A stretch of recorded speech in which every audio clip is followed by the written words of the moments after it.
But I feel I owe to you to describe what the stress paradigm really are. And in the course of it, we will correct a few misnomers that have come along in the context of neural computation, of which I myself was not aware, but now I am. Well, what are they? So let's go on and then come back to what I consider to be that's historical notes. Well, it's all there for you to really read it later on, and I'll leave it at that. Here are the principles of what cognition is. And when you read it, you say, wow, it lends itself beautifully to engineering. So what are they? It says perception action cycle. Earlier on, I said in cybernetics, we have a feedback loop that embodies the environment. Well, that is precisely what the perception action cycle is. What exactly is it? You have the perceptual part, the receiver, right, that perceives the world, right? It perceives it directly through sensors available to it, correct? So it now has perception of the world. So what then does the receiver do? It extracts valuable information from the observables, but there are errors. Let me elaborate. Supposing, for example, I use the Coleman filter. By the way, cognition does not have to be nonlinear. It works for linearity as well as nonlinearity. How beautiful. Clearly, the theory for a linear cognitive control system is simpler, right? So if there's a mathematician amongst us who would like to somehow develop how cognition really works, I say go for a linear system first and learn from it. But nevertheless, you have perception, action cycle, you perceive the world, you pass feedback information from the receiver to the transmitter. The feedback information is based on the estimation errors. That is what you want to send from one side to the other. Because you've already, if you like, milked all the available information in the observables. No matter how much you try, there will always be errors. Right? So who's going to do the correction? The transmitter. So basically then, you're passing feedback information, however you define that feedback information. It could be the mean squared error in a linear system. It could be the Shannon entropy in a nonlinear system. You transmit that over to the transmitter. Now it's the job of the transmitter to exploit that feedback information and identify the transmit waveform that matches the feedback information. Notice I keep talking about matching. You have, if you like, a library of waveforms. Which particular waveform in that library matches the feedback information? That is the one you pick. And once you have that, you act on the world, and feedback information goes round and round. It's a beautiful cycle. Believe me, that is how you and I perform our processing at every point in time in our lives. To me, that's straightforward. Gee whiz, there's nothing in it that is so difficult to comprehend. Second, memory. Right? Multi-scale memory. In other words, it's not just one layer of memory, but rather I have a hierarchy of layers, one sitting on top of the other. In neural computation, whenever we have a layered structure, we say that network learns from features of features. The first layer extracts features of the input. The features extracted by the first layer are applied as input to the second one, and so it goes from features of features. You may well say, well, why do we bring in hierarchy? I say, as we go up layer by layer, we have a more abstract representation of the world. In other words, you look at the observables to begin with, it's hard to really observe a target in it. But as I go up, I see the target easier and easier, hence the term or terminology, abstract representation of points of interest. Right? So, important point to note here. Memory is basic to learning, or learning is basic to memory. That's the beauty of what neural computation has done for us. It learns. A big difference between learning and adaptation. Right? Learning basically involves the environment. Adaptation, on the other hand, sits on the periphery of the environment. The environment is never inside the feedback loop in an adaptive filtering algorithm. In fact, I can argue more and say cognition embodies adaptation, but not the other way around. So in a sense, therefore, you're learning. You're learning about the environment. But I will elaborate on memory a bit more. The next one. The word attention, unfortunately, does not feature as well as it merits to be in engineering. Not just electrical, mechanical. You and I employed on a daily basis, but we don't really bring into the design of whatever we do what attention is. And if we do, I don't think we've really paid to what it is we're doing. When you had, if you like, multiple targets, and if you don't mind, I illustrated with radar again. I have multiple targets and I'm trying to track them individually. But supposing in the process of tracking them, there's one particular target that catches your attention. What then should you do? The logical thing is you focus not all, but a good part of your resources on that target. Right? Because for a short period of time, however long it is, right, you're in effect saying, I want to learn as much as I can about that target. So you're still observing the rest of the world, but for some period of time you focus attention. And of course, in focusing attention, now what is it you've done? You're exploiting your resources better than you could otherwise. To me, it's all intuitive, right? So that is what attention is. But now what really is intriguing is memory built on the PAC. Like the way we do it, we divide and conquer. I built my PAC first. The PAC could involve, for example, Kalman filtering for estimation. The other side could be reinforcement learning for action in the world, right? And so, memory built on the PAC. Attention, on the other hand, is algorithmic. There is no place in the brain, nor is there any place within or cognitive control or cognitive radar where you could say that is where attention is performed. No. Attention is algorithmic. Interestingly enough, so is the intelligence. When I became aware of it and learning it from Fuster's book, I said, wow, for all those years I have thought there is a particular part of the brain that we say is responsible for intelligence. No. It is feedback. Feedback is, to me, one of the God-sent properties in cognition. The point to note is the perception-action cycle involves feedback. And believe it or not, if you read the neuroscience literature, it teaches you feedback leads to attention. Amazing.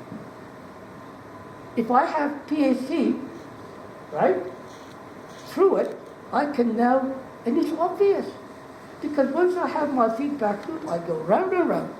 And the more I go round, the better I see it.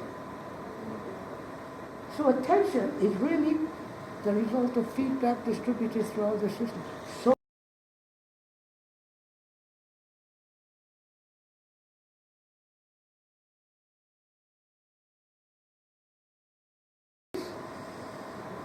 I said, please put as much feedback into the design of your cognitive system to make it more powerful. Well, the more PhDs I have, the more global feedback I have, the bigger is the amount of feedback I have, and the more powerful my system is. So really, it is the abundance of feedback distributed throughout my radar system or control system that really is responsible for the controller to be intelligent. Right? So in a sense, if I was to summarize what I have said already, I said feedback is the facilitator of attention on which intelligence builds itself. I'll repeat it. And I'll say it slowly. Feedback is the facilitator of attention upon which intelligence builds itself. So therefore, there is no such place that says, well, here is intelligence. Well, that's how it is in the brain, and that's how it is in a cognitive engineering system. Now, language, well, sure, is very important. And if we bring in software, clearly, language will play a key role. Well, I'm burdened enough with all the challenges I have. So what is it I've done? I'll put aside language for another day. Maybe I'll collaborate with someone who's far better in software engineering than I am. He can then teach me how to bring language into the design of my system. Right? So, that is what Fuster taught me. Believe me, I have a lot of books in my library, both at home and in my office. But that book by Fuster, once I got hold of it, I read that book from page to page, 2 or 3 times. And it's in the course of what I have done, I refer to Fuster's principles as Fuster's paradigm. I've communicated with him. He's a brilliant neuroscientist. And every time I send him a paper, not that I have many to send him, he says, Simon, I am amazed by what your group is doing. He tells me that, and I say, wow, I'm on the right track. You know, you need encouragement, right? Believe me, the first time I talked about cognitive radar was at the International Radar Conference organized by the IEEE in Washington, D.C. in 2012. No, 2010, I beg your pardon. In other words, about 3 years ago. Believe me, at that conference there were the leading radar scientists, engineers from around the world. There was a small fraction of that group that really said Haykin is onto something. The rest of them said, the traditional way is the way to go. But you know, that's typical. Why? Because you try to protect your territory. You don't like to have someone teach you, right, that someone else is ahead of you. I have followed enough history to cite a lot of similar situations. I'll share with you the easiest.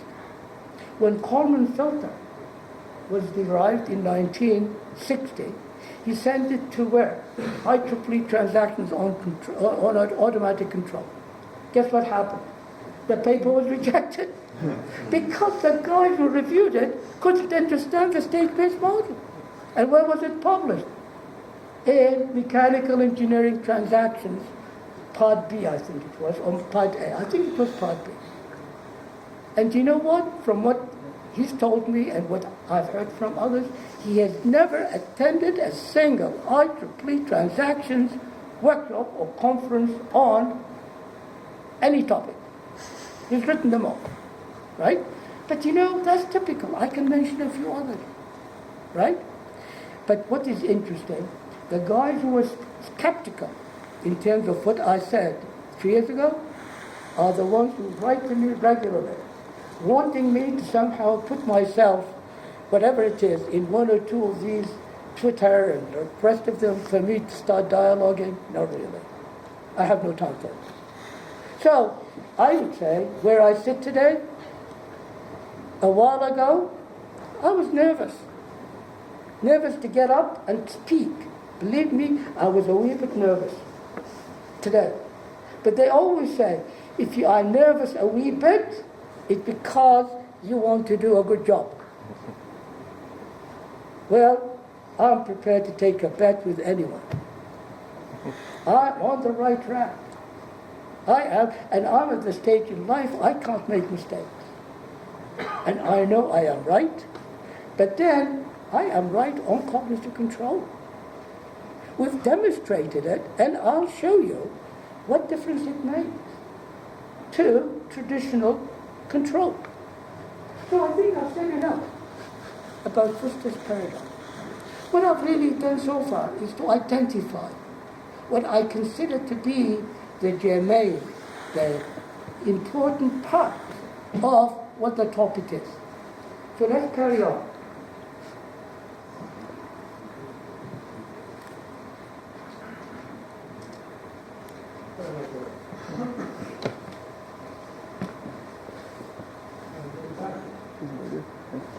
That's it.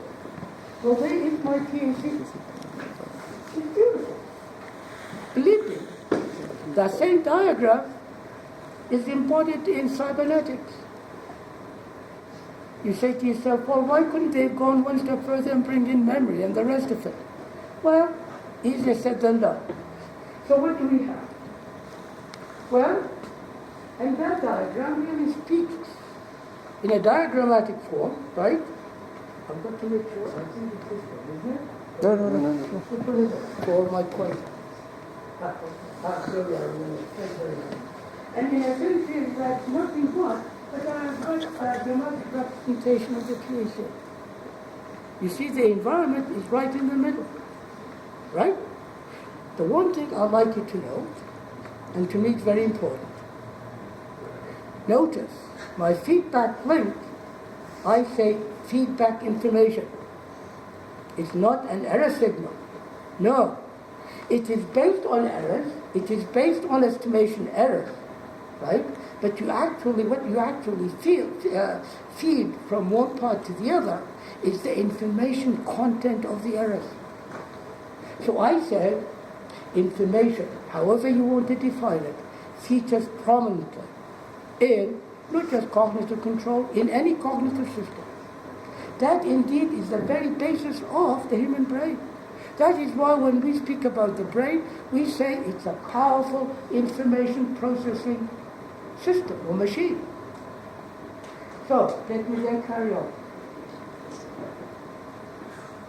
Well, I've done the physical description. I don't want to waste time. Imperfect state information, and that really is where, in effect, I was trying to say, I want to retain the Markovian assumption. To retain the Markovian assumption, I bring in the two-state model, and that indeed is what the entropic state is. The entropic state, when you think about it, is nothing but the information contained in the error. The higher it is, right, the higher the entropic state of the receiver is, the bigger would be the errors it's making. Ideally, you would like to have the entropic state 0, right, which really then says you have practically no errors. And by the way, if indeed you have no errors, what would the transmitter or the controller be? Well, the controller will then be dealing with, I would say, deterministic control, right? Because if there are no errors, you've really sucked out all the errors due to uncertainty that are part and parcel of the environment, right? You are now proceeding on the basis of a deterministic control. But clearly, that only happens towards the convergence of the process. It can't happen in the first one or two cycles, but as it converges to that optimal condition, you are really deep.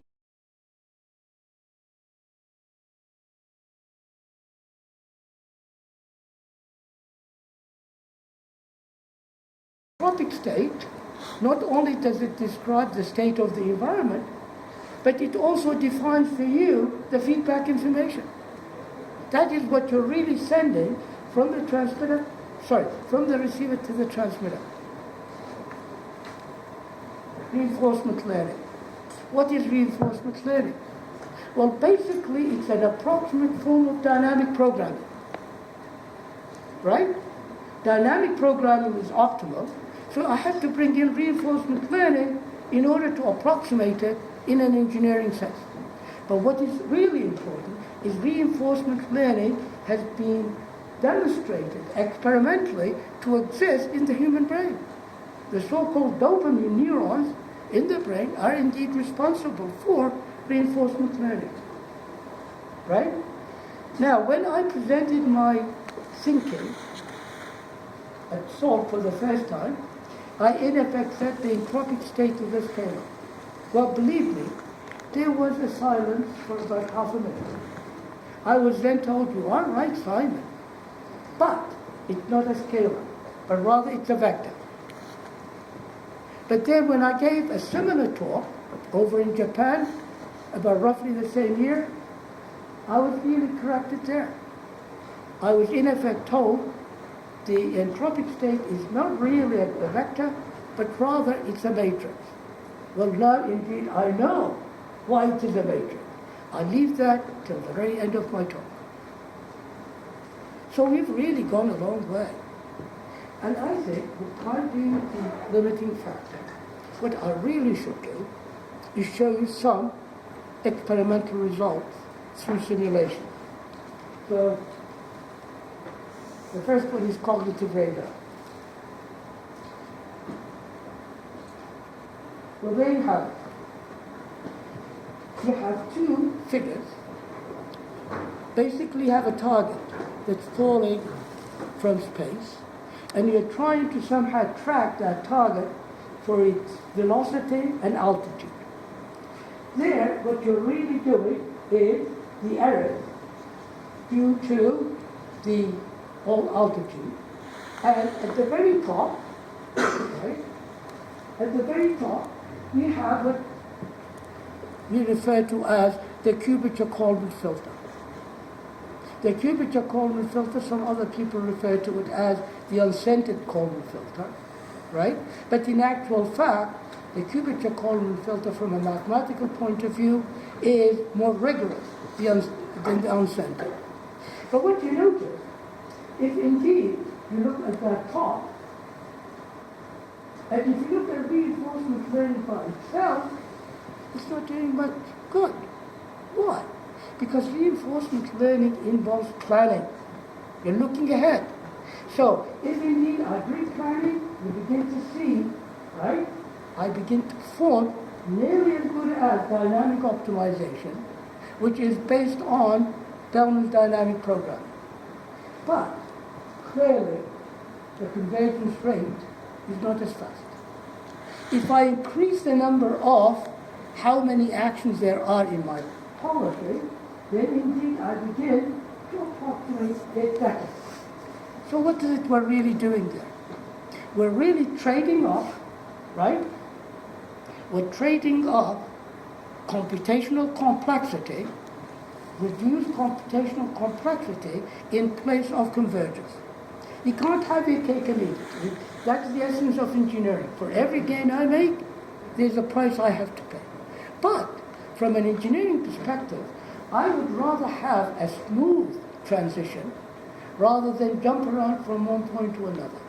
So it's linear in computational complexity and good by virtue of how indeed I do my selection of transmit waveform from one cycle to the next. Well, you have a similar sort of picture when I go on to velocity, the speed with which, right, the target is being tracked. Again, the picture is the same, but the story is similar. Now comes another important point. For me to somehow bring in reward, because after all, reinforcement learning is nothing but a Pavlovian, right, reward punishment procedure, right? So, what then is reward? Well, reward, we define it to be, right, notice, the entropic state now that I measure minus the entropic state I measured before. On the previous cycle, right, the entropic state would be lighter than what it is, right? So therefore, by doing what I have, I said it wrongly. I should say we subtract the current entropic state from the previous one, right? The previous one, I've got to make sure I get it right. What I've got to come up with, if it is reward, it must be positive. So clearly, I take the entropic state from the previous cycle from which I subtract the present one, which really then says I am reducing my error. Hence, you reward the machine, right, by taking the proper response. The opposite of that will be punishment. And it's really that, learning from experience. And indeed, it goes without saying, learning from experience amongst all the different methods of learning tops the list. So, what does it we've done? Well, there is one other important thing that I think deserves for me to really talk about it, and that is a new reinforcement learning algorithm. Basically, an important property of reinforcement learning is that the reward is a function of the reward is a function of the state. So by bringing that into play, right, in effect, by basing my reinforcement learning on the premise that the state, or rather, the reward is a function of the state, we get quite an improvement in reinforcement learning. And there you have it. And in effect there, basically what we've done is there is, if you like, your pure learning, and then as I bring in varying versions of this new way of thinking about reinforcement learning, I do better and better. What's also interesting, it's linear. But I would have to say, if you're really after the simplest way of doing it, Q-learning would be the preferred method. So although indeed it's a linear law, but there is indeed an improvement in performance. Well, I think I am now at the point where I am very close to finishing, so let me then do precisely that. One point that I ought to really emphasize, I earlier on said, feedback should be used in abundance. Well, we all know feedback is a double-edged sword. How then do I stabilize my machine? Well, believe it or not, intuitively, 2 or 3 years ago, I said it's memory. Memory is the stabilizer. To be more precise, it's attention based on memory. The two of them are indeed responsible for the stabilization. Where does that come in? Well, I don't think I have a diagram as a multi-layer structure. I don't think I have it. So let me try to, if you like, explain it in words. I have layers of memory on the perceptual side. I have corresponding layers on the executive side. What then is it I have to couple them together? We have working memory, or to be more exact, short-term working memory. Believe it or not, what I've just described in the way of working memory, it is that part of the memory that is responsible for stabilizing the machine. How does it do it? Well, in a sense, it looks to the perceptual side for errors it makes. Because every time it perceives the world, it will have made some errors. Then it looks for errors from the executive side. Because every time the transmitter acts on the world, quite likely the action could have been wrong.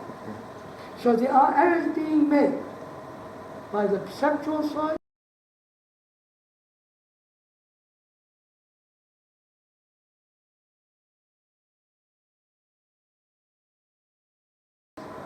right? And literally tries to reciprocally couple them. And if, in other words, if the perceptual side made more errors than it should, what does the working memory do?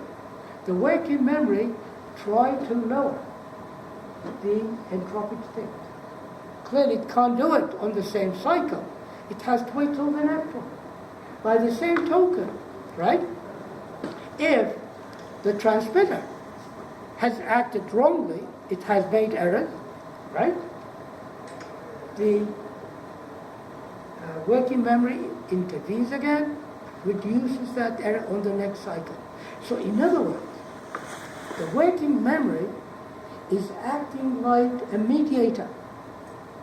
It's a stabilizer, right? So I say, right, the working memory is indeed the source of stability in the system.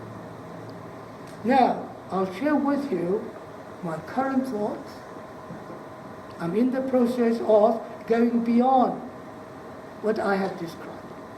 What I have described in this lecture is really based on the first generation of cognitive control.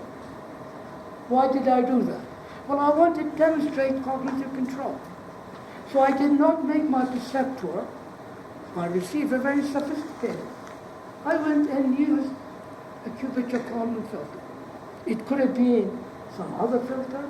It could have been an extended Kalman filter, right? On the other side, I brought in the controller I have described, reinforcement learning.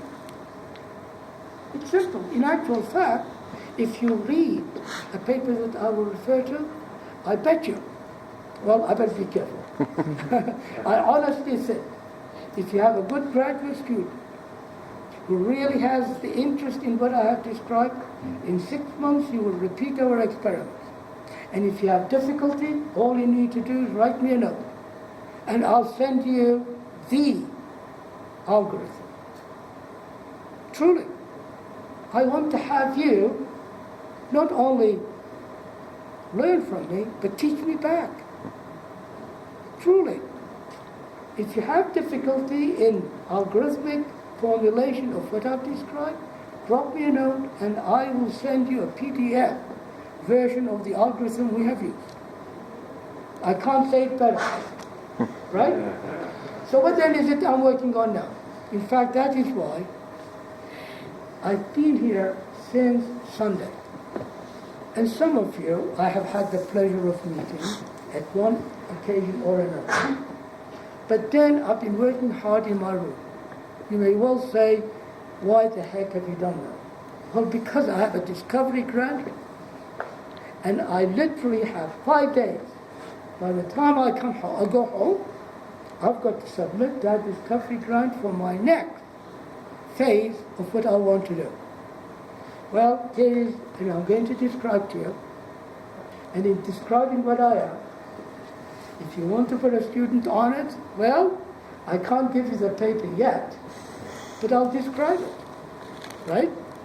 I want to come closer to the brain. By the way, let me carry on, finish, and then I'll finish my talk. Because by then I can say, I did finish my lecture at 5:10, so let me literally show you the last slide, right? I say from engineering to neuroscience. Well, I say what I've written there, right? The entropic state is something that was never in the literature. I've checked it with my neuroscience friend. Fuster, when he read it, he had a few questions, but then he came back and said, you are right. Well, unless someone can find a paper in the neuroscience literature that talks about the entropic state, well, I'll raise my hat to it. To the best of my knowledge, I haven't seen it. Well, there's my book, and I hope you don't mind me advertising it. But then I say the following. That book appeared just about 12 months ago.